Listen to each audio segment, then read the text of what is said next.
Bom dia, irmãos. A paz do Senhor a todos. Vamos iniciar cantando um louvor ao Senhor. Sonda-me.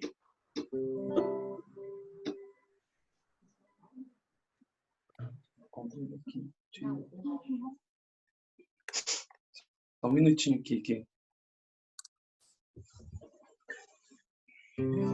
Sonda-me, Senhor, e me conheces, quebranta o meu coração, transforma-me conforme a tua palavra, e enche-me até que em mim se ache só a ti. Então, usa-me, Senhor, usa-me como um farol que brilha à noite, como ponte sobre as águas, como abrigo no deserto, como flecha que acerta o alvo. Eu quero ser usado da maneira que te agrade, em qualquer hora e em qualquer lugar. Eis aqui a minha vida, usa-me, Senhor, usa-me. Sonda-me, Senhor, e me conhece, quebranta o meu coração, transforma-me conforme a tua palavra, e enche-me até que em mim se ache só a ti. Então, usa-me, Senhor, usa-me como um farol que brilha à noite, como ponte sobre as águas, como abrigo no deserto, como flecha que acerta o alvo. Eu quero ser usado da maneira que te agrade, em qualquer hora e em qualquer lugar. Eis aqui a minha vida, usa-me, Senhor, usa-me, sonda-me, quebranta-me, transforma-me, enche-me e usa-me, sonda-me, quebranta-me, transforma-me, enche-me e usa-me, Senhor. Amém. Gostaria de compartilhar com os irmãos um texto, como devocional. Gostaria que você que tem sua Bíblia abrisse ela no Salmo de número 121.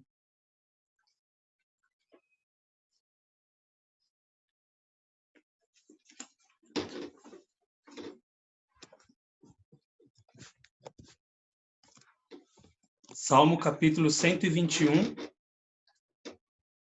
Ok? Vou ler. Elevo os olhos para os montes, de onde me virá o socorro? O meu socorro vem do Senhor, que fez o céu e a terra. Ele não permitirá que os teus pés vacilem, não dormitará aquele que te ajuda. É certo que não dormita nem dorme, o guarda de Israel. O Senhor é quem te guarda, o Senhor é a tua sombra e a tua direita. De dia não te molestará o sol, nem de noite a lua.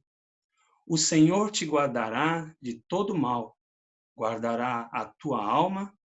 O Senhor guardará a tua saída e a tua entrada, desde agora e para sempre. Amém, irmãos?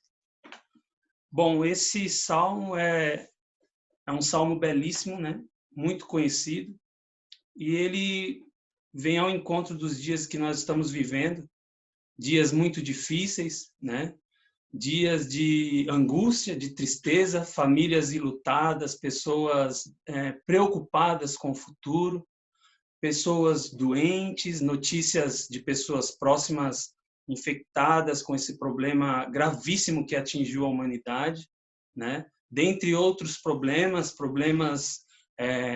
moral, financeiro, social, de relacionamento nos lares.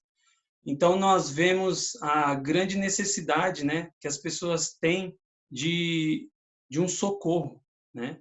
E muitas vezes nós achamos que o socorro está naquilo que nós podemos fazer, nas condições que nós temos de agir, né? Depositamos confiança nos homens, muitas vezes também nos políticos, nas pessoas que podem, de fato, em algum momento, fazer algo para a população. Mas o que vemos também entre os nossos amigos e pessoas, os comentários, que há uma grande angústia no meio da população, das pessoas, mesmo os cristãos, estão muitíssimos preocupados com seus familiares, né? Então, eu percebo uma grande angústia e alguma grande tristeza, né, que tem alcançado os corações e as pessoas. No meu ciclo de relacionamento também, meus amigos, a gente tem sempre uma palavra de Deus para eles, e a palavra que vem ao nosso encontro é: de onde me virá o meu socorro? A pergunta é essa. Nós sabemos que o Salmos 121, ele faz parte de um grupo de salmos, né? Dos 15 cânticos de romagem, esses cânticos dos peregrinos, de quando o povo de Deus subia para Jerusalém para as festas judaicas, né? E o povo se reunia de todas as cidades, de todos os vilarejos, e eles caminhavam em direção a Jerusalém, e eles cantavam cânticos ao Senhor. E a letra desses cânticos, né? Esses cânticos, eles têm muitas lições essas fundamentais para nós, né? Verdades essenciais para nós, como cristãos, como adoradores do Deus vivo. E ele vai dizer: eleva os meus olhos para os montes, de onde me virá o socorro? O meu socorro vem do Senhor. A pergunta é, para muitas pessoas e para nós, onde é que nós, de fato, entendemos que está o nosso socorro? Onde é que, de fato, está uma saída para essa situação que nós estamos vivendo e para todas as outras que nos sobrevêm? O povo de Deus sabia muito bem, e nós, como filhos de Deus, também estamos cientes, através da sua palavra, que o nosso socorro vem do Senhor. E o Senhor, ele é o nosso socorro. Que tipo de socorro o Senhor tem para nós? E o porquê esse nosso Senhor, o Deus Criador dos céus e da terra, ele tem, de fato, eu posso garantir para as pessoas que ele pode, de fato, trazer socorro numa situação tão difícil e desesperadora. A palavra nos ensina que ele é o Criador dos céus e da terra, aquele que tem poder de chamar à existência as coisas que não existem. O Deus que formou o homem e está no comando de todas as coisas. Ele é o nosso Senhor. Ele é também o guarda de Israel, como está descrito no versículo 4. É certo que ele não dormita e nem dorme. Ele é o guarda de Israel. Embora as pessoas estejam se sentindo, né, em algum momento sozinhas, né, achando que não há um Deus que esteja olhando por elas, nós sabemos que o nosso Deus, ele não dorme, ele é o guarda. Ele está o tempo todo e ele está observando tudo aquilo que nós passamos, tudo aquilo que vem sobre nós. O Senhor tem ciência. Nada do que estamos vivendo pegou o nosso Deus desprevenido ou pegou o nosso Deus de surpresa, jamais. O que nós entendemos é que o nosso Deus está ciente de todas as coisas. Ele sabe de tudo que estamos vivendo e Ele é de fato o nosso socorro. Outro aspecto que está aqui descrito nesse texto, que às vezes as perguntas que vêm a nós, que tipo de problema o nosso Deus pode solucionar, né? Às vezes achamos que existem coisas que somente nós podemos fazer e que Deus não vai interferir, mas de fato existem coisas que de fato nós não podemos fazer nada e somente Deus é de fato que vai fazer. Mas aqui fica bem claro que ele diz: o Senhor te guardará de todo o mal, tudo aquilo que é mal, tudo aquilo que traz angústia, tristeza, tudo aquilo que sobreveio sobre a humanidade. Nós sabemos que os dias são ruins e não é de hoje, isso não é uma característica só do nosso momento. Durante o decorrer da história, nós vamos ver muitos momentos difíceis, né? Situações adversas. Esse é um momento incrível que nós estamos vivendo, porque nós podemos perceber que as pessoas têm se entrado em um momento de reflexão, entendido de fato que tudo aquilo que a humanidade, tudo aquilo que está no controle do homem não é suficiente para essa situação.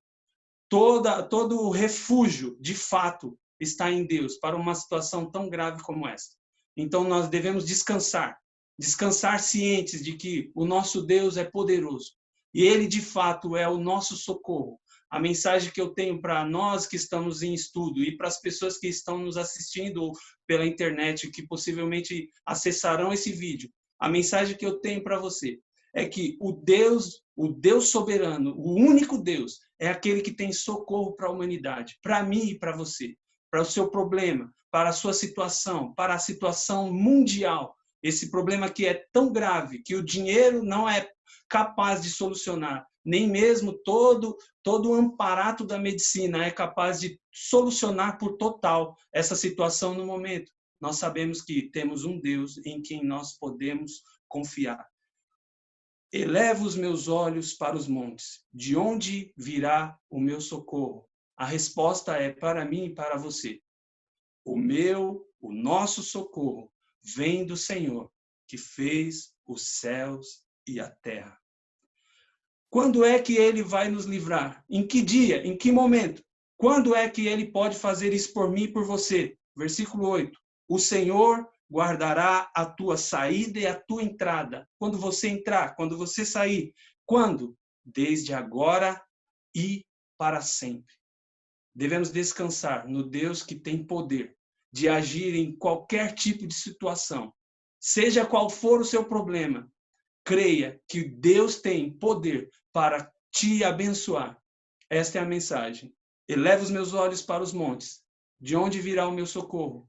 De onde virá uma saída? A minha saída, a sua saída, o meu socorro, o seu socorro vem do Senhor que fez os céus e a terra. Quero orar com você.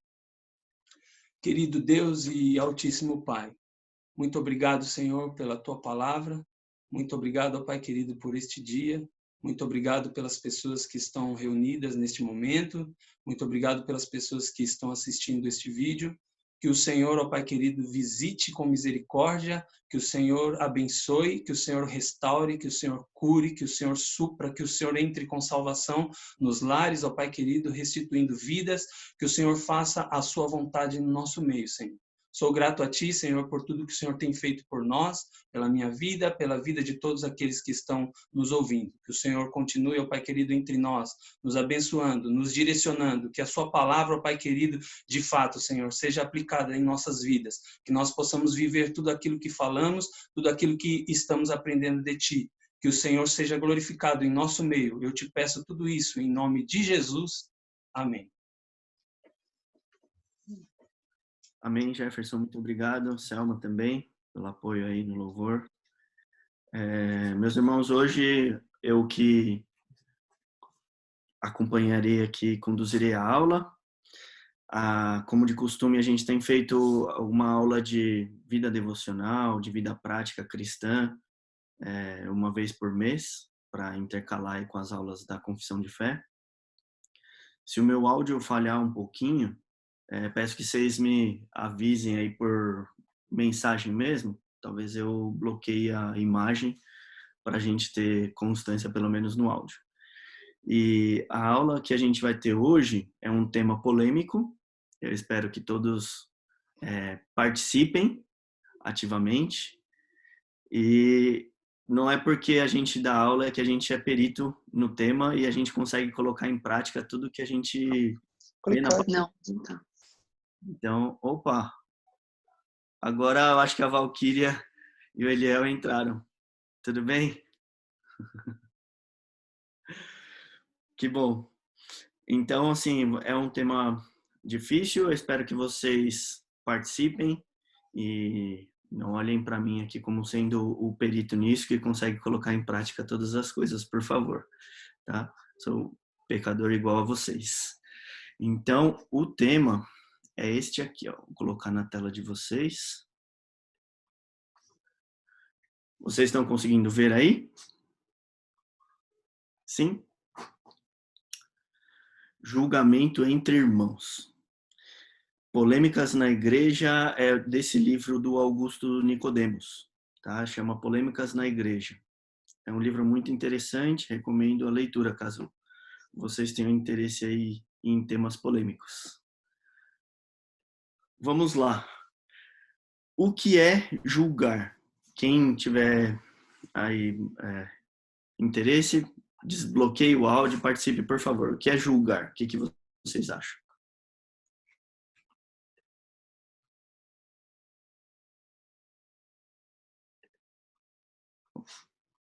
Vamos lá.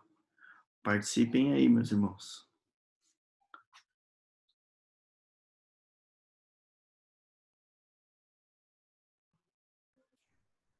Bom, estava esperando alguém falar, mas ninguém falou nada, eu vou falar. Eu entendo que o julgamento, ele passa por duas etapas. Primeiro aqui. Primeiro o julgamento acontece aqui dentro. E, num segundo momento, eu posso vir ou não a externalizar ou diretamente para a pessoa em questão, ou pior ainda, para terceiros. Tá, mas essa palavra julgar aqui. Entendi. Estabelecer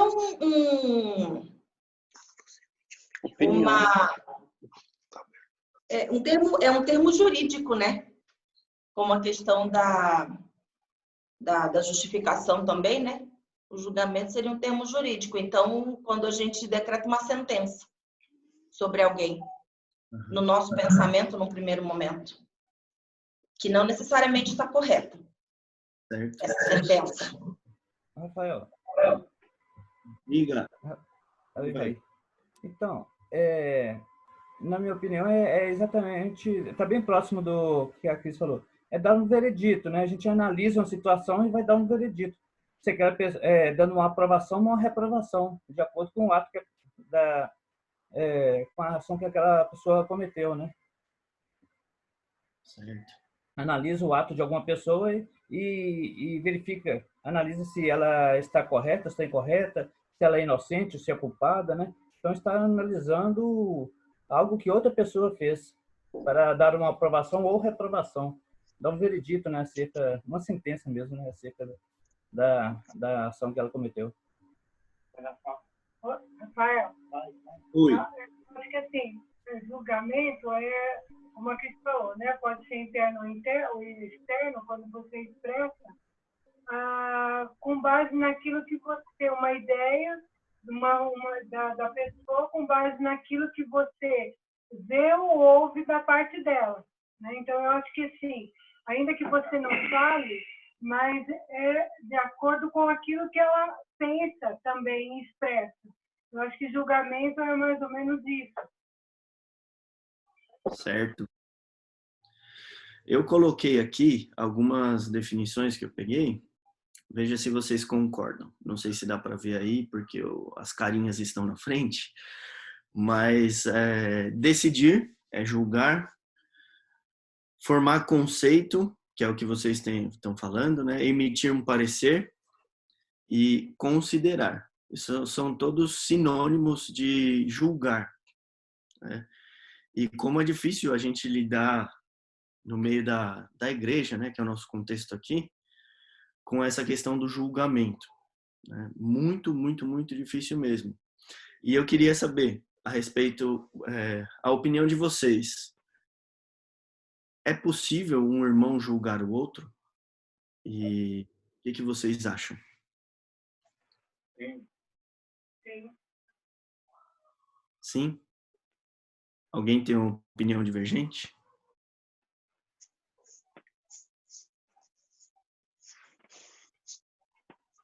E aí, Eliel, o que você acha? Sim, eu acho que sim, que é assim, no sentido de que se você vê que um irmão está pecando, né, você, primeiro, eu acho que a gente, no nosso íntimo, a gente está julgando o tempo todo. Se você vê lá um verde e um amarelo, internamente você tem sua opinião, se você gosta, se não gosta, né, você pode não externalizar, né?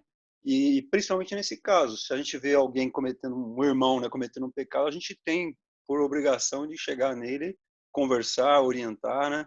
Então, por isso eu acho que sim, que a gente julga, pode julgar. Então, mais alguém? Mateus, o que você acha, Mateus? Oi? Paulo? Fala, Paulo. Tudo bem? Eu gostaria de ouvir o Dini, né, mas o Abílio, né? Mas é que ali, irmão, veja só, eu penso que o julgamento, quando a gente parte para o julgamento, eu acho que não é assim a nossa praia. Se for uma linguagem mais fácil, a gente mais erra que acerta. Mas a gente precisa julgar. Se você pega o livro de Provérbios, ali você vê o insensato, você vê o incrédulo. Então você tem que estar atento para as pessoas que estão perto de você, principalmente os irmãos.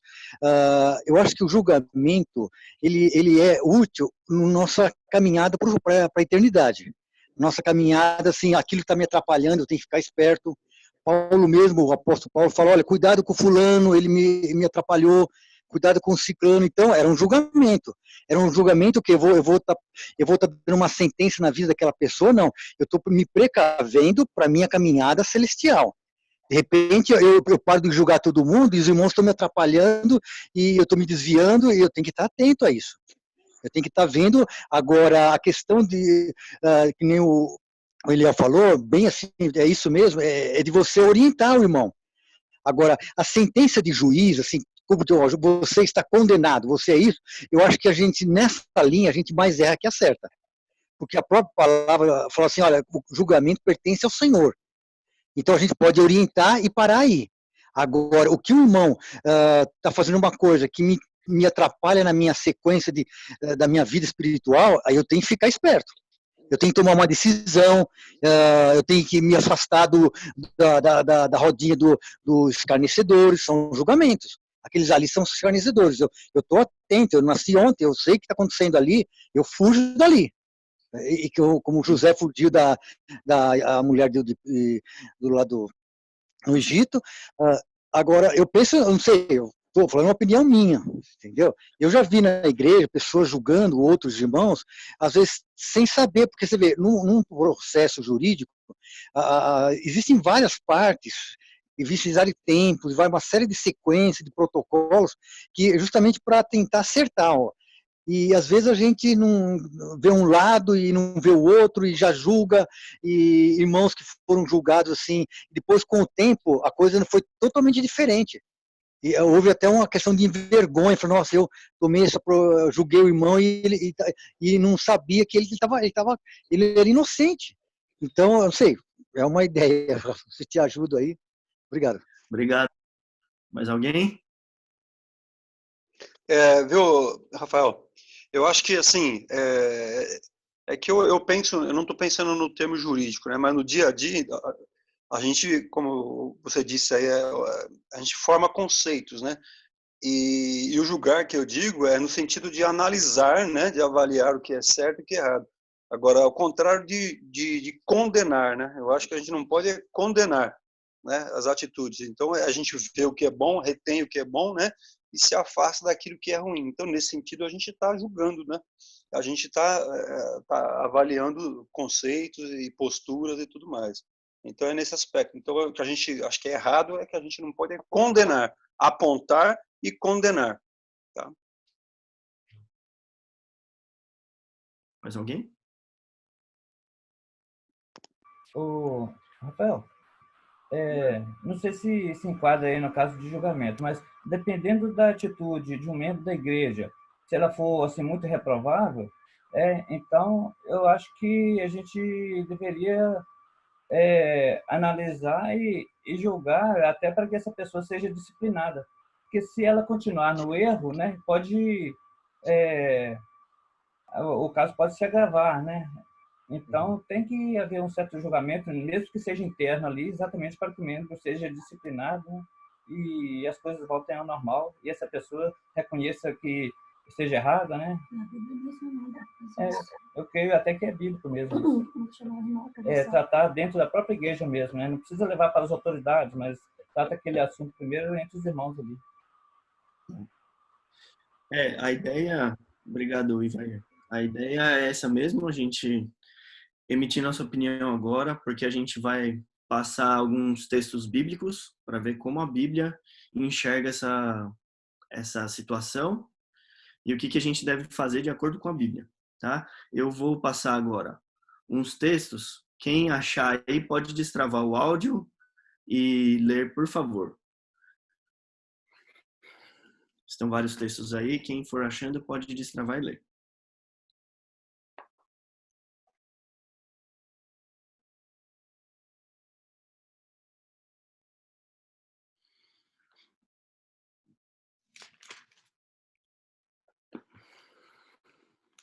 Primeira João 3,10. Nisto são manifestos os filhos de Deus e os filhos do diabo.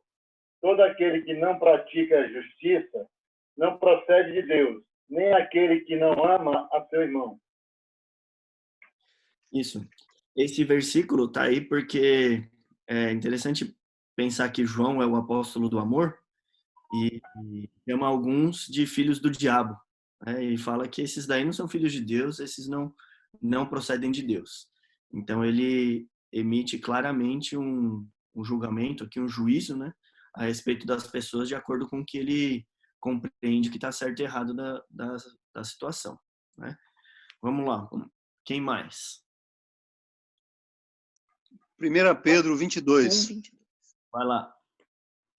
Tendo purificado a vossa alma pela vossa obediência à verdade, tendo em vista o amor fraternal, não fingido, amai-vos de coração uns aos outros ardentemente. Isso. Pedro falando a respeito desse amor pela verdade e correlacionando isso com o amor fraternal. E é bonito ver que a Bíblia sempre correlaciona o amor com a verdade. Na verdade, eles têm que andar sempre juntos. Então, quando existe o amor sem verdade, é como se fosse um sentimento vazio, nulo, né? sem nenhuma profundidade. Então, é isso aí. Próximo texto, quem achou aí?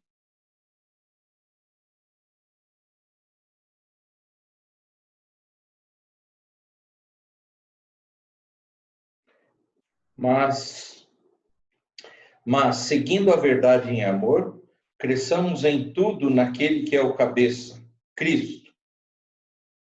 Isso. Verdade em amor.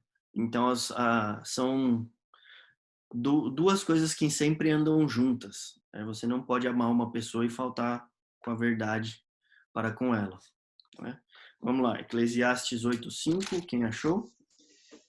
Aqui. Vai lá, Selma. Quem guarda o mandamento não experimenta nenhum mal, e o coração do sábio conhece o tempo e o modo. Isso. Selma e Jefferson e todos, como é difícil achar o tempo e o modo. É verdade.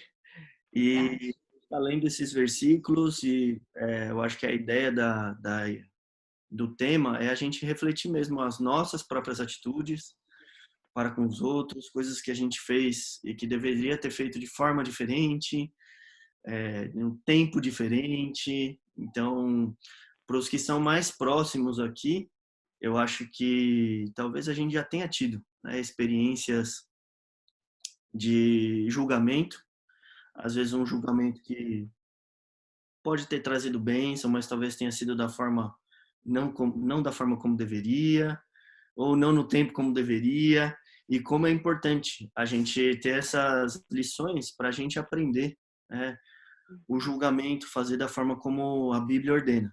Então, esse é um versículo que para mim é fundamental nessa questão de julgamento. O sábio, o coração do sábio conhece o tempo e o modo. Então, nós temos que correr atrás disso, né? De conhecer o tempo e o modo. Fala, Bílio. Não, é isso mesmo. Vou ler. Já terminou aí? Já, vocês vão ler Oséias? É. Vai lá. Ouve a palavra do Senhor, vós, filhos de Israel, porque o Senhor tem uma contenda com os habitantes da terra, porque nela não há verdade, nem amor, nem conhecimento de Deus. Isso. Você vê que são... o povo estava achando dificuldade, né? A gente vai ler outros textos aqui em Ezequiel também. Como é difícil achar a verdade no meio do povo. E vamos lá, 2 Tessalonicenses 2:10.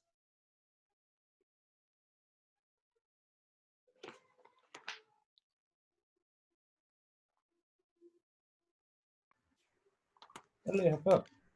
E com todo o engano de injustiça aos que perecem, porque não acolheram o amor da verdade para serem salvos. Isso. O povo não acolheu o amor, né? E a verdade. Como essas duas palavras sempre andam juntas. Né? Segundo a João 3.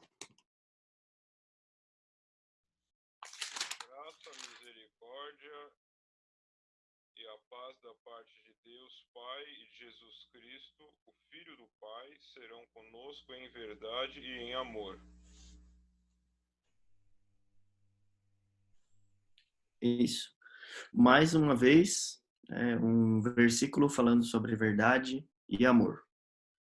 Para vocês verem como a pergunta que está ao lado faz sentido. Tolerar o erro é amar? A Bíblia diz que não, porque a verdade sempre anda com amor. Se você ama, a verdade está junto. Ezequiel 33, 31, vamos lá. Eles vêm a ti como o povo costuma vir e se assentam diante de ti como meu povo e ouvem as tuas palavras, mas não as põem por obras, pois com a boca professam muito amor, mas o coração só ambiciona lucro. Isso. O amor falso, né? Um amor que não caminha com a verdade. Ele é até professado pela boca, mas o coração tem outras ambições. Então, desta parte, o que a gente pode ver? Primeiro, a verdade é a base do verdadeiro amor cristão. Então, nós aqui estamos entre irmãos. É muito importante que haja sempre a verdade um para com o outro. A separação entre a verdade e o amor torna o amor um mero sentimentalismo vazio. Tá? Vão acompanhando por aí, porque às vezes pode falhar meu áudio. O empenho para que a verdade predomine não pode ser confundido com a falta de amor para com os que disseminam o erro. Então, eu quero que a verdade predomine, e isso não pode ser confundido com a falta de amor para aqueles que disseminam o erro. Essa é uma frase difícil de compreender. Então, tem pessoas que têm dificuldade de trabalhar com a questão do juízo e acabam disseminando o erro. E veem como falta de amor o julgamento. Mas o julgamento, na verdade, é a demonstração do amor. Agora, o que é difícil é a gente encontrar o tempo e o modo, né? Então, aqui, o amor bíblico disciplina, corrige, diz a verdade, né? E quando encontra erro seguido de arrependimento e contrição, perdoa, esquece e tolera. Esse é o amor que a gente tem que procurar. O amor que vocês têm para comigo tem que ser um amor que seja capaz de me disciplinar quando eu preciso e de me perdoar e tolerar, né, me tolerar quando eu me arrepender. Então é esse que tem que ser o amor verdadeiro, e é assim que trabalha o juízo. O juízo trabalha junto com o amor. Falta de amor seria deixar que continuasse no erro, né? É muito melhor a gente ser exortado por alguém que a gente ama e que nos ama, do que essa pessoa, por um amor, né, sem a verdade, nos permitir deixar no erro. É muito importante pedir a Deus a orientação da forma e quando falar. Então, esse é o versículo que tem a ver lá com Eclesiastes, né? E essa eu acho que talvez seja uma dificuldade grande aí para todos nós, encontrar a forma e quando falar. Rafael. Senhor. Só não quero acrescentar, mas só dar uma base bíblica. Paulo, quando ele escreve aos Romanos, capítulo 14, e ele vai falar mais ou menos sobre isso, tratando a questão do julgamento, e é exatamente esse foco que você está dizendo, da necessidade de nós julgarmos corretamente, né? Porque existe essa diferença entre um julgamento negativo que leva a pessoa ao erro, induz ao erro, a injustiça. E aqui Paulo ele fala claro que para o crescimento, para a edificação, nós temos que julgar os nossos irmãos na questão das suas fraquezas, né? E ele fala para com os fracos na fé. Depois ele vai dizendo, ele vai falar sobre a liberdade e a caridade, mas eu só queria acrescentar essa base bíblica aqui, tá? Obrigado. E se buscarmos, tem diversas bases bíblicas para a gente citar aqui a respeito da importância do julgamento entre os irmãos e como isso aconteceu no decorrer da história. Muitos mesmo. E o próximo tópico aqui é justamente sobre o que o pastor estava falando, de um juízo que não é adequado. Então, a pergunta é proibido julgar? E aí, qual passagem bíblica te vem à mente quando fala que alguém vai querer defender que é proibido julgar? Vai lá, o que vocês acham? Não julgueis para não ser julgados, é esse? Exato. Ué, bingo! Não julgueis para não sejais julgados. Essa é a passagem bíblica que as pessoas geralmente citam, né, quando querem fugir de um julgamento ou evitar passar pelo transtorno, né, de um julgamento, porque é um processo incômodo, né? E é essa mesmo. Eu coloquei aí na tela de vocês. Se alguém puder ler para mim, por favor. Mateus, leia aí, Mateus. Não julgueis para que não sejais julgados, pois com o critério com que julgardes sereis julgados, e com a medida com que tiverdes medido, vos medirão também. Porque vês tu o argueiro no olho do teu irmão, porém não reparas na trave que está no teu próprio? Ou como dirás a teu irmão, deixa-me tirar o argueiro de teu olho, quando tens a trave no teu? Hipócrita.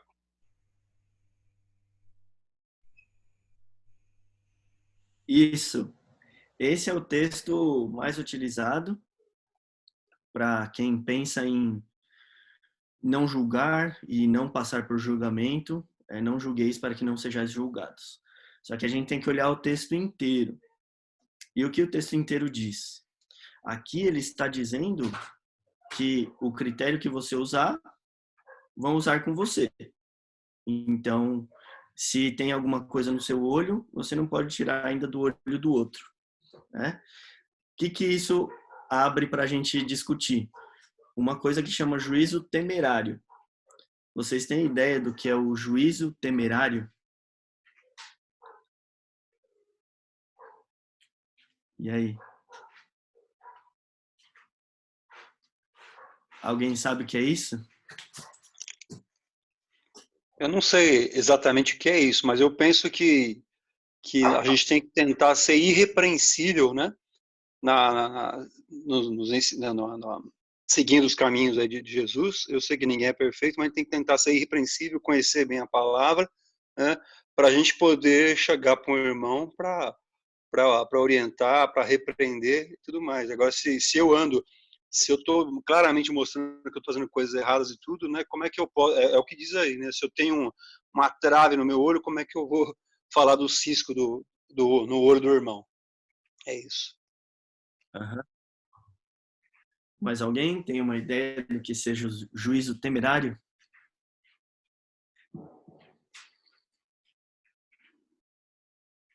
Sabe, Ivair, o que quer dizer isso?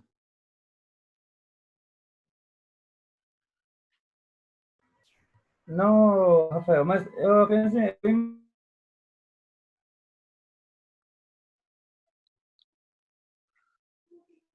O Rafa, Oi, fala, Val. tem a ver com temor, não tem? É a coisa assim, temer, temerário, estou associando a temor, porque aquela coisa, vamos dizer, eu tenho um problema, eu já passei o por temor isso. em uma pessoa inocente. Eu digo temor assim, a começar em mim, eu vejo a primeira pessoa, né? Para eu chegar, ter ousadia para chegar nesse problema, que eu sei que tem um problema. Aí eu penso, assim, você pensa na primeira pessoa, quem eu, antes de apontar, você pensa em você, para aí falar, bom, eu tenho que ir, porque assim, porque é complicado o julgamento. Você vê a coisa errada e você tenta ajudar, mas a pessoa na qual está sendo, aspas, né, que se considera vítima, aí vem com esse versículo, quem é você para julgar, né? Então, o temerário é o temor, eu acho que vem na linha do temor para quem vai apontar, vamos dizer, aquela situação de erro. Não sei se eu estou conseguindo me explicar, estou conseguindo interpretar isso. O que eu achei, que eu trouxe aqui para a gente é um julgamento apressado, arrogante, baseado em impressões, em informações de segunda mão, em maledicência, no ouvir dizer. Para o julgamento não ser temerário, a sua motivação precisa ser trazida à tona e examinada. Por trás do juízo podem estar a inveja, ciúme, competição e o desejo de vingança. Em outras palavras, o auto-julgamento deve preceder o julgamento alheio. Então, quando a gente entra em juízo temerário, o que a gente tem que pensar é qual que é a minha motivação para julgar o outro, né? E o que está me levando a pensar que ele está certo ou está errado, né? Às vezes é um pecado meu, né? Às vezes é uma questão minha. E aí por isso que o Paulo até falou como é difícil julgar o outro, né? E até por isso que a nossa igreja, por exemplo, ela tem um conselho para julgar, porque uma pessoa sozinha, ela pode às vezes cometer equívocos, né? Coisas relacionadas ao próprio pecado. Então, o auto-julgamento sempre precede o julgamento alheio. E por isso que é importante a gente manter o julgamento dentro da igreja, porque eu me julgo para julgar o outro. E aí a gente vai tendo sempre a palavra de Deus como a regra para minha vida. E aí eu aplico essa regra também na vida dos outros, né? Eu acho que é mais ou menos isso que você falou mesmo, Valquíria, do temerário, né? De temer. A gente tem que ter temor quando julga o outro, né? Fala, Billy. Rafa. Fala, Paulo. Então, eu acho que esse aí, olha, a gente tem que trabalhar nesse ponto. Você falou tudo agora. A motivação do julgamento, entendeu? Porque você vê, eu pego um exemplo do pastor Jeremias, que ele, na última vinda aí na igreja de Pinheiros, ele comentou um caso de um irmão que estava num baile, vamos supor, na discoteca lá. E então ele ficou sabendo, ele podia, né? O que ele fez? Ele ficou na porta esperando o irmão sair. E aí o irmão ficou todo constrangido, e aí ele levou o irmão para casa e tal. Olha só, ele podia ter destruído o irmão, ele estava correto, mas ele foi, abraçou o irmão saiu, ficou todo sem jeito, o pastor estava esperando ele na porta do baile lá. E levou ele para casa e ganhou o irmão e resolveu. Quer dizer, ele julgou, mas o objetivo dele foi ganhar o irmão, foi salvar, tirar o irmão daquele erro. Então, eu acho que esse ponto a gente deveria trabalhar muito, porque aí a gente já começa a acertar. Eu penso assim, né? Isso mesmo, Paulo. Acho que a linha é por aí mesmo. E como é difícil, né, fazer parte de um julgamento de outros. Abílio, você quer falar alguma coisa? Lá quando Paulo deu a primeira opinião dele, ele usou uma palavra que ela é central, a questão da sentença. E realmente, quando a gente usa o juízo temerário, né, apressadamente, isso é bem comum, né? Assim, a gente é meio assim, ainda mais eu que sou meio puf, né? Pode ocasionar exatamente a sentença, sentenciar isso e dentro daquilo que foram as exposições dos textos e os demais, o julgamento, ele nunca expõe a pessoa, né? Ele nunca expõe. Por isso, como você falou da questão do conselho, de nós, a igreja ter um conselho, aquilo que o Paulo falou na questão da sentença, porque quando você julga de uma forma que expõe a pessoa, você já está sentenciando, ainda que a sua intenção seja boa, né? E tem, inclusive, quando o Tiago fala lá nos últimos versículos do capítulo 5, ele fala exatamente isso, que eu entendo até como uma questão de julgar, né? Meus irmãos, se algum entre vós se desviar da verdade e alguém o converter, você só consegue converter alguém do pecado se você julgar as atitudes dele, mas aí você vai usar exatamente a questão do temor, como a Valquíria falou, você vai analisar como é que está a sua vida e como a Ariel falou, você tem como julgar as atitudes da pessoa e fazer com que ela se arrependa, se converta, porque saber que aquele que converte o pecador do seu caminho errado salvará da tua morte a alma dele e cobrirá a multidão de pecados. Então, é exatamente isso. Ok? Ok, Abílio, concordo com você, mas a sua posição também é uma linha tênue, muito tênue, que a gente tem que ter muita sabedoria de Deus, aquilo que o Rafa começou a falar quando a gente tratou aqui logo no começo, de saber são os limites e qual é a linha e qual é a decisão que a gente deve tomar. Porque, evidentemente, uma pessoa que é repreensível, e aí a gente vai lá para os passos de disciplina, a Bíblia é clara que a primeira disciplina vem de uma ação de julgamento de alguém que viu e um erro no próximo e um pecado ou uma deficiência, uma falta. Aí a Bíblia ali, em Mateus 18, ela dá os passos da disciplina. A disciplina é um resultado de um julgamento, porque, evidentemente, você só vai disciplinar alguém depois que você julgou a sua falha ou o seu pecado. Tudo bem. Mas a Bíblia ela é clara que o nosso Deus é um Deus justo. Então, como ser gracioso, como ganhar uma pessoa em amor, até que momento eu vou relevar ou tratá-la com tanto amor para que ela mude e eu não aplique a justiça? Essa é a pergunta. Porque muitas vezes a pessoa ou o impenitente, e agora eu vou usar essa palavra que parece ser dura, mas ela é real. Às vezes nós temos no nosso meio irmãos, pessoas queridas, amadas, que estão ou incorrem num pecado mas a gente quer trazê-las à luz, ao arrependimento, e a gente tenta caminhar 1 milha, 2 milhas, 3 milhas e assim, né? Mas essa pessoa, no seu coração, ela não tem uma posição de arrependimento diante, não de mim, mas diante de Deus.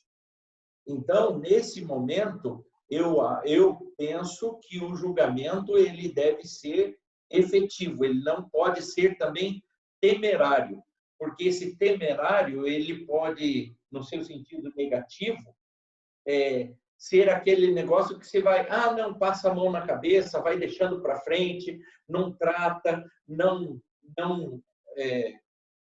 põe fim àquilo que você viu que é um pecado reticente. Então, eu vejo assim, essa necessidade.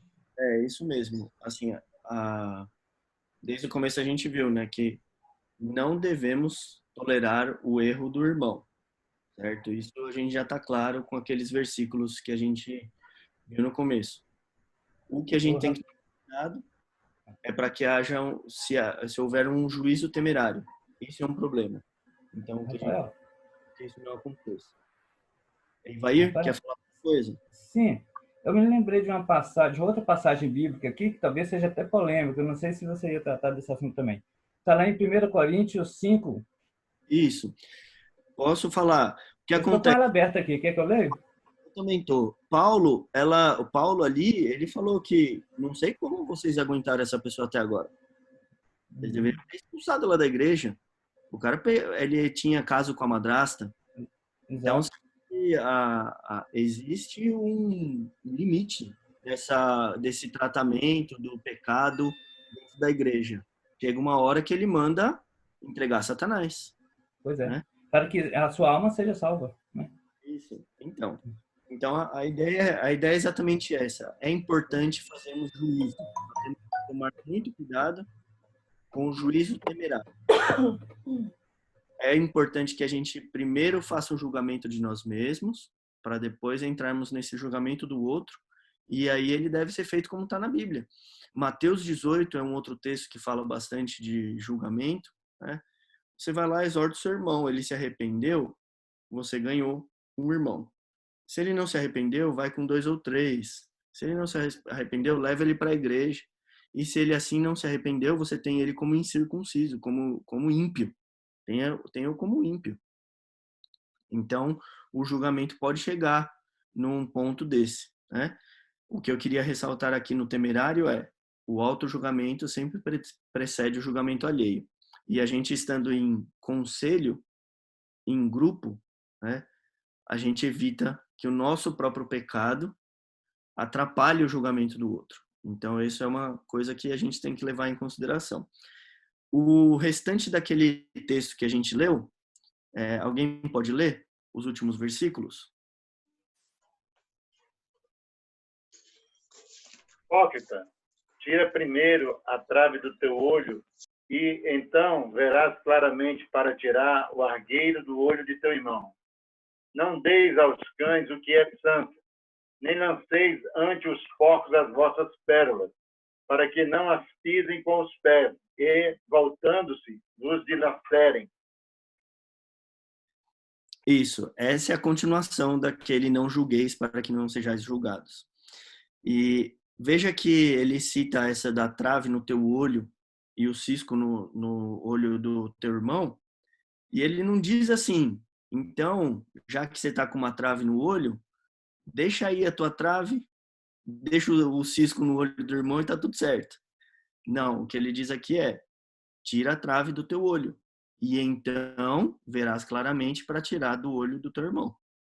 Então, o julgamento próprio e a repreensão da conduta própria é fundamental na questão do julgamento.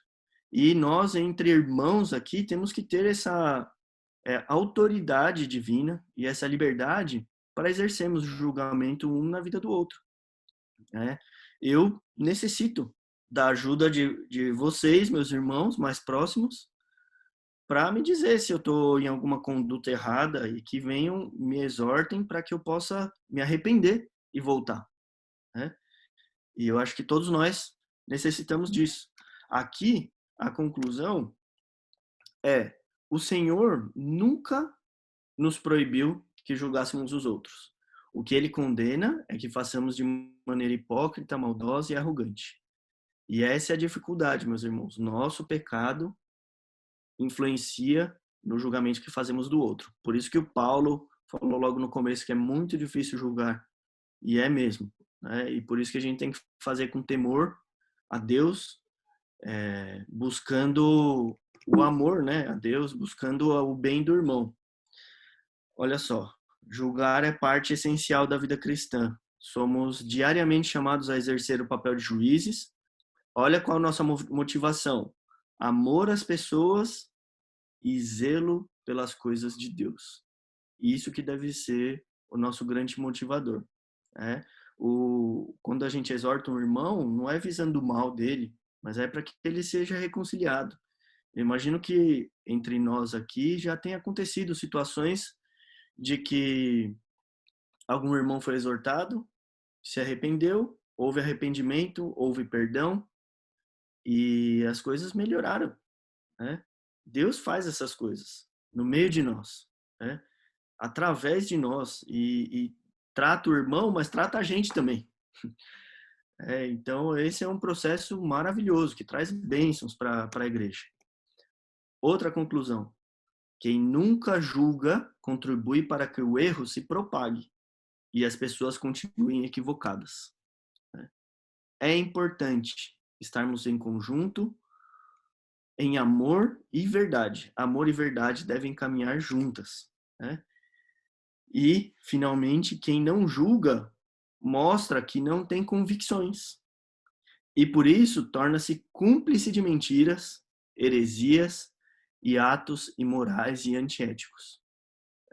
A nossa igreja é santificada através do juízo. A palavra de Deus nos traz conhecimento da lei. E a gente tem que aplicá-la na nossa vida e também na vida do irmão. Tá? Esse é um tema complicadíssimo, complexo, né? Tá dentro do livro ali de situações problemáticas dentro da igreja. E é um tema que nos traz grande bênção. Nós temos que aprender a nos julgarmos, né, através das verdades da palavra e julgar ao próximo também, né? Não sei se vocês têm alguma coisa para dizer, mas a gente vai finalizar. Fala. Rafael, não é vai não, é amigo. Bom dia, irmãos, tudo bem?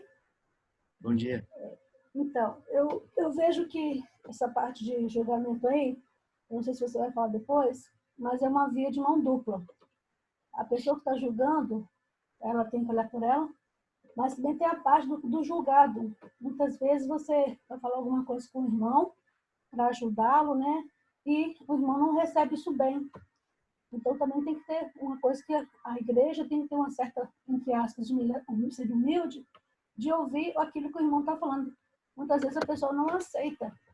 O que está julgando tem que ter cuidado, tem que ter amor, tem que ter sabedoria, tem que ter paciência, mas o que está sendo julgado, entre aspas, ele também tem que ter a humildade de entender, né, que aquilo que está sendo feito é para o bem dele, que às vezes ele faz uma coisa e não está entendendo que aquilo está errado. Então, o irmão que chega para falar quer ajudar. Então, eu acho que é uma via de mão dupla nessa situação. Não sei se você ia tratar esse assunto depois, né? Não, na verdade, isso é a respeito desse juízo temerário, né? Como que a gente consegue julgar o outro, sendo que nós também temos as nossas dificuldades. A gente vê na Bíblia, até esse capítulo também trata, ali do Nicodemos, é sobre não ir contra um ungido do Senhor. Uhum. E é interessante que ele mostra ali que os apóstolos, eles não questionaram as pessoas que foram contrários a ele. Inclusive Paulo, por exemplo, exortou a Pedro, né?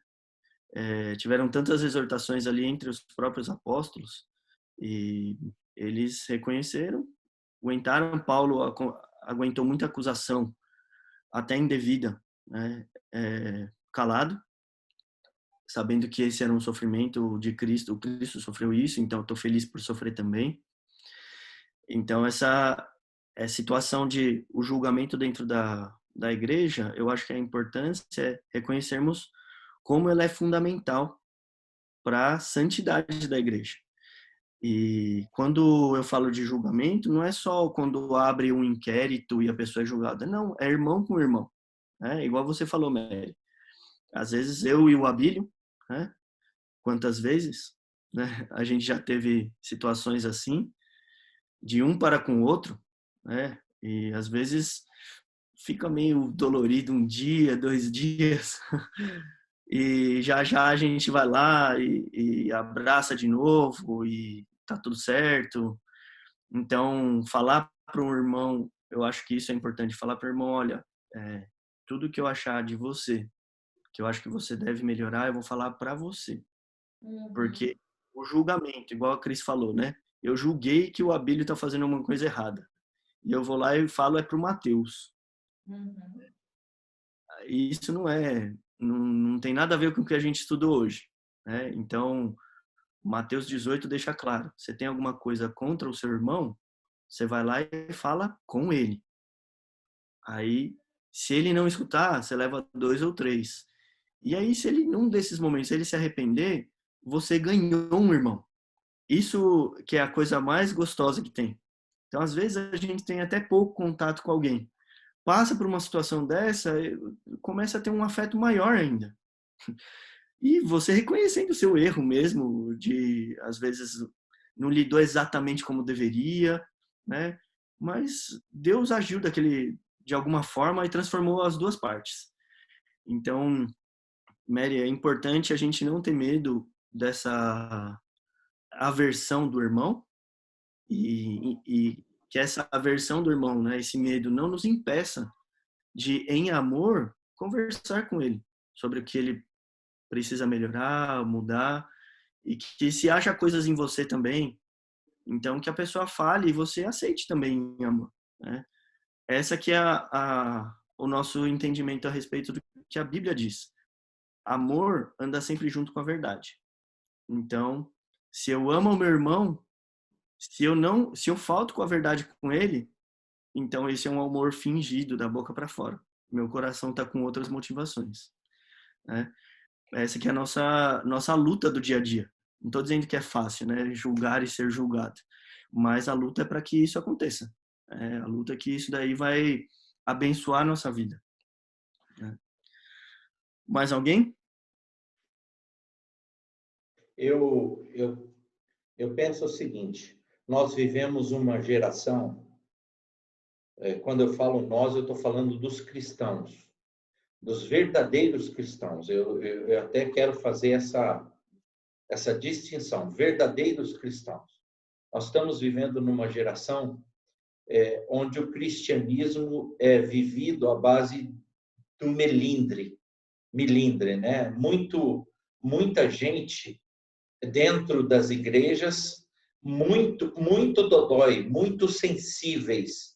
Então, eles estão prontos a julgar, a ver o erro no outro, mas extremamente sensíveis em receber e eu não digo nem correção no sentido pesado da palavra, mas a repreensão mesmo de forma amorosa. Nós, pastores, conselheiros, aqueles, às vezes, mesmo abrindo a Bíblia, atendendo as pessoas com todo o amor do mundo, com todo o cuidado, existe uma expressão que é pisando em casca de ovo, né? Para tratar aquele pecado, aquela deficiência na vida do irmão. A gente, quando encosta perto da sua fraqueza ou do seu pecado de estimação ou dos seus traumas do passado, e aí um monte de coisa. A pessoa se espinha toda, ela se distancia, ela se fecha no seu casulo como uma ostra e prefere não ser tratado, não expor as suas entranhas, né? E aí ela não só não se expõe, como ela foge do problema. Ela sai da igreja, aí ela vai falar mal daquele que a arguiu, né? E isso é muito difícil nos nossos dias. Eu conheci um missionário americano que veio plantar uma igreja aqui no Brasil. E por questão até um pouco cultural, ele disse como é difícil tratar com os brasileiros. Ele compartilhava isso comigo. Porque, na grande maioria, o brasileiro ele tem um sentimentalismo que aflora a sua pele. Então, é assim, os crentes no Brasil são crentes fracos profissionais. Aí eu falava, mas o que você quer dizer com crente fraco profissional? Aí ele diz, é o cara que já está na igreja há 15 anos, ouviu todos os sermões, estudou todas as coisas, mas ainda cultiva uma mania de querer ser fraco na fé. Então, quando ele passa na frente de um bar e ele vê alguém, um irmão dele, sentado naquele bar, tomando um negócio preto, ele fala, nossa, que pecado aquele irmão está fazendo, é um mau testemunho, olha que coisa, é o crente fraco profissional, ele se escandaliza, já é profissionalmente, ele não tem coragem, ele não tem honradez, ele não tem maturidade espiritual para enfrentar as situações cotidianas da vida cristã. Ele não tem coragem de ir lá e bater na costa do irmão no bar e falar, ô meu querido, tudo bem com você? Como é que você está? E ver e tirar as suas próprias conclusões. É o tipo do crente fraco profissional. Por conta disso, a gente está vivendo esse número de denominações de igreja abrindo. Porque cada uma dessas pessoas, geralmente, cada uma dessas pessoas que abre uma portinha, são pessoas que, quando você vai conversar com elas, em algum momento, elas ficaram feridas, dodói, por conta de alguma coisa ou de alguma área que elas foram confrontadas. Então, essa questão do julgamento que a gente está tratando, esse assunto, também leva a isso. E, Mari, você falou muito bem, a gente deve estar disposto, Rafael, você também falou, a crescer espiritualmente ao ponto de ter uma estrutura espiritual firme para também ser julgado. Não julgado negativamente, mas julgado biblicamente, confrontado. Eu tenho que aceitar a correção. E quando eu estou errado, eu tenho que falar, não, é isso mesmo, me humilhar. E não interessa se é um pastor, se é um seminarista, se é... Nós todos somos pecadores, nós precisamos, somos como pedra, precisamos permitir ser moldados, por isso que Deus fez, que se chama igreja. Ali existe um monte de gente imperfeita, mas é só isso que eu quero. Certo. A gente, na hora da gente falar, é relativamente fácil e a nossa compreensão a respeito disso, eu acho que hoje não fica dúvida, né? Que a gente tem que exortar uns aos outros, que é importante o julgamento, tem que evitar o julgamento temerário, mas como é difícil, por exemplo, você ver uma conduta inadequada em alguém e não ir lá e comentar com o outro sobre... fazer uma fofoca.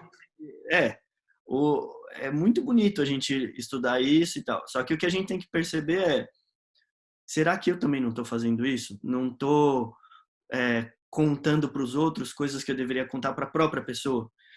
E aí, como que eu devo fazer isso para contar para essa pessoa? Em que momento que eu devo fazer? Então, são essas as questões que eu queria levantar hoje com esse tema de julgamento do outro, né, do irmão, para que a gente possa refletir mesmo se tem alguma coisa que está pendente que eu deveria falar para alguém, em oração, no momento certo, pedindo o discernimento de Deus. E outra, será que eu tenho falado de alguém para outro, sendo que eu deveria primeiro conversar com essa pessoa, né? E ser ali um irmão em verdade, né? Então, o tema de juízo com os outros aqui é importante para a gente repensar o nosso relacionamento aqui na nossa congregação, repensar o relacionamento uns com os outros, né? Eu já fui confrontado, exortado, e sei que não é fácil, mas me abençoou, né?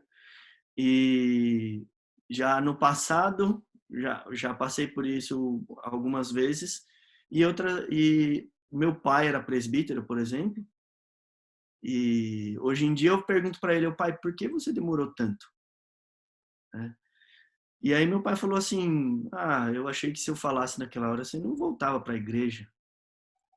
Entende? Então, ele julgou o tempo e o modo. Ao meu ver, hoje, eu acho que ele poderia ter se manifestado antes. Mas é o que o Paulo falou, né? Como é difícil julgar ao outro e como é difícil também ser julgado, né? Então, que isso traga aí reflexões para nós aí, essa semana, a respeito dos nossos relacionamentos como irmãos em verdade. Tá? Eu queria pedir para o Abílio fazer uma oração, pedindo a Deus discernimento para nós e bênçãos aí no dia de hoje e no culto que teremos mais tarde. Pai Santo, nós te louvamos, Senhor. Nós te glorificamos, te agradecemos porque a tua palavra ela é verdadeira, a tua palavra é bálsamo. A tua palavra, ela nos exorta, mas ela nos ensina e ela nos conforta, Pai. Obrigado, Senhor Deus, por esse ensino. Senhor Deus, nós sabemos que somos muito fracos. E sabemos também, Senhor Deus, que de nós mesmos nós não conseguimos fazer aquilo que a tua palavra ela determina.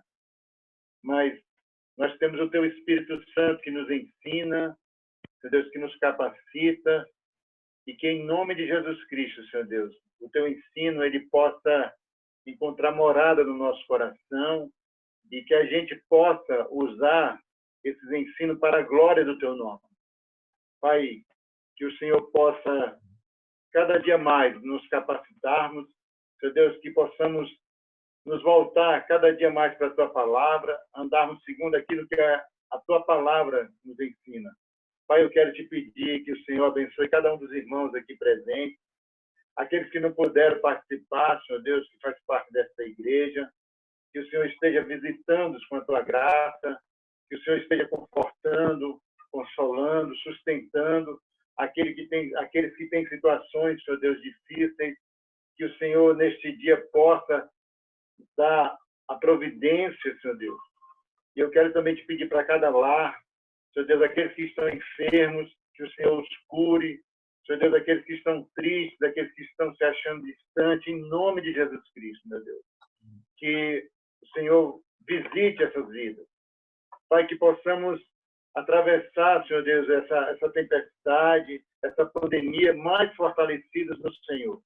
Amém. Pai, nós pedimos também, Senhor Deus, pelo restante deste dia, que o Senhor venha preservar a nossa comunhão com o Senhor, como o dia do Senhor, que possamos nos dedicar mais ao Senhor, que à noite venhamos ter um culto abençoado, que o Senhor conduza todos os atos do culto, meu Deus, e que o teu nome venha ser glorificado nas nossas vidas. E que o Senhor receba, Senhor Deus, a nossa adoração, a nossa glorificação, em nome de Jesus. Amém. Amém. Então, nos vemos mais tarde no culto, se Deus quiser. Jefferson, Selma, muito obrigado pela força aí. A todos, pastor, nos vemos mais tarde. Obrigado, Rafael, por ter compartilhado com a gente nessa manhã. Foi muito bom. Deus abençoe grandemente a sua vida, da Lilian, né? Aqueles irmãos que estiveram conosco também. Deus abençoe a cada um de vocês. Tá bom? Até mais. Até mais. Tchau, tchau. Ô, Eliel.